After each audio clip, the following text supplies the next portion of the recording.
Hello everyone, my name is Eric McHugh. I am the owner of Iron Heat Art Studio, and over the last couple of years I have helped with the Rotary with you guys, building and fabricating a lot of the parts for the flight program. We're just going to kind of show you quickly how it all comes to happen. So Rotary, last year if you remember we had Flight Light, and in Flight Light we had just the small petites. So the small petites start from just a very basic plate like this. And this basically goes to the Coronado High School, and they cut these out, and they're just flat pieces of metal.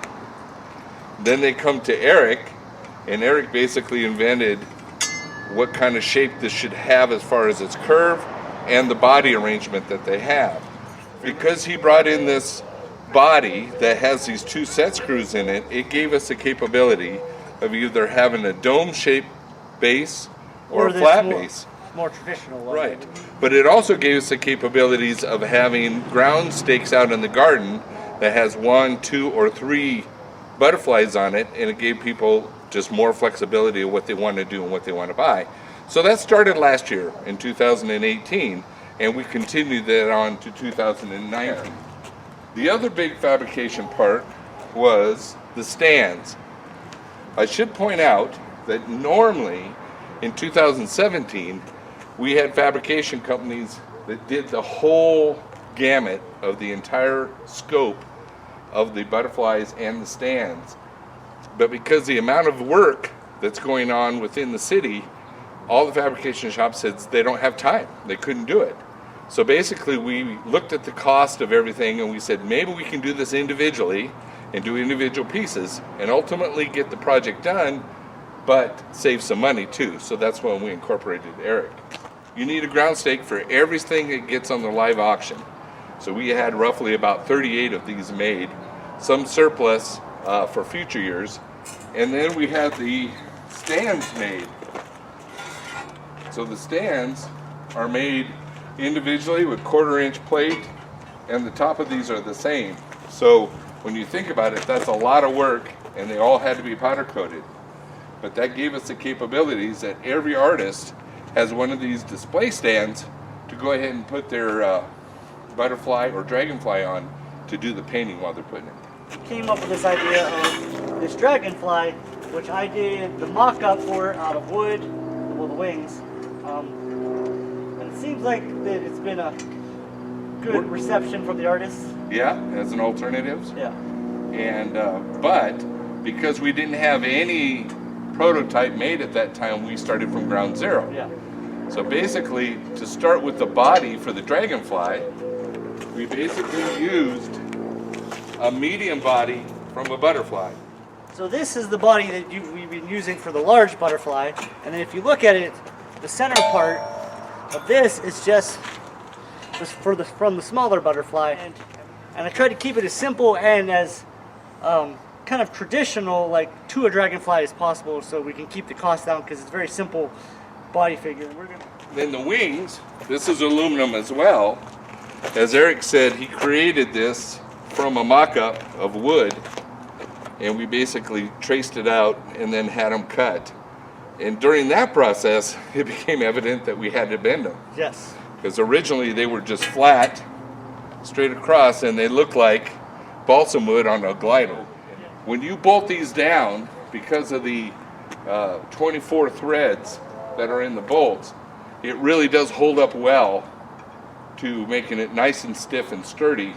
And then the artists paint either side. They can paint the body, and some of them paint the riser here as well.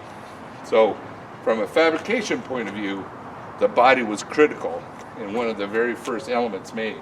We also changed it, and this is a result of a recommendation from one of the artists, is instead of having 5 bolts along this body, there's only 3, and they are drilled and tapped as well with the same bolts, so that when the butterfly wings go on, they just bolt 3 places on each side, and that holds the wings on for a butterfly.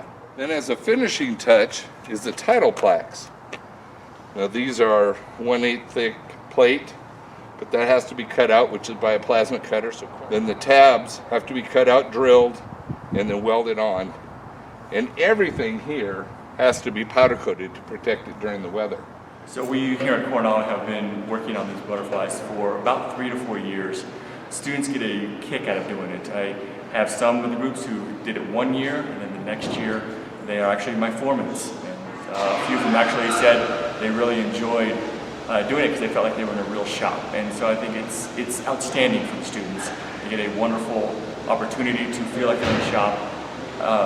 We'd like to continue doing this for quite some time. We write the grants through the 11, and we get a lot of equipment for our shop. While fabrication is ongoing, the artist wrangler this year, Randy Stiles, was busy visiting art galleries, schools, coffee shops, and anywhere else with even an inkling of art in its existence. He distributed the calls for artists, the documents soliciting the creative minds of our community. This year, 91 applications were received. Through a jury process consisting of Rotarians, sponsors, and representatives of the art community, each application was reviewed.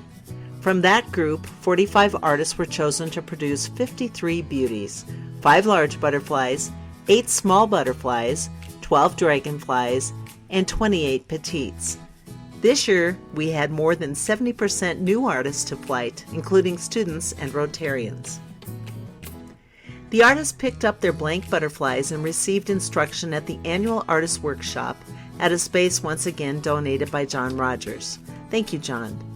While creations were in process, Randy checked in with these artists weekly to assure their final designs matched their entry and that they would meet the deadlines. Let's talk raffle. The raffle butterfly generates the most money per butterfly each year. Your support of the raffle is vital to the success of our project. Butterscotch by L.B. Johnson is this year's raffle butterfly. The raffle process is enormous and significant. Karen Adams and her team work under the direction of the State Gaming Commission to create and sell raffle tickets. Once the butterflies were delivered to storage, Lynn Boutte took photos, and Artemis Pearson from Phoenix 820 worked with Kay Rendelman to create a brochure for the auction.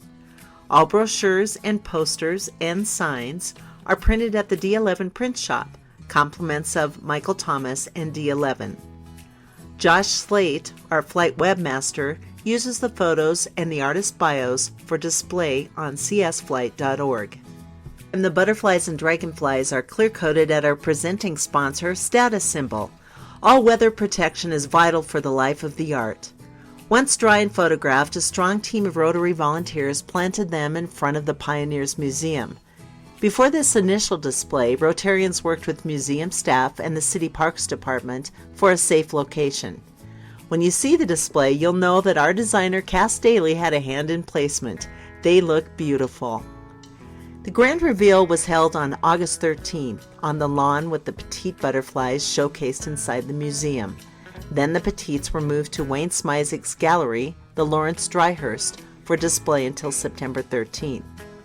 So, while all the visual things are going on, a team is in the background working hard on silent auction, getting donations, arranging pickup, preparing signage, values, and delivery.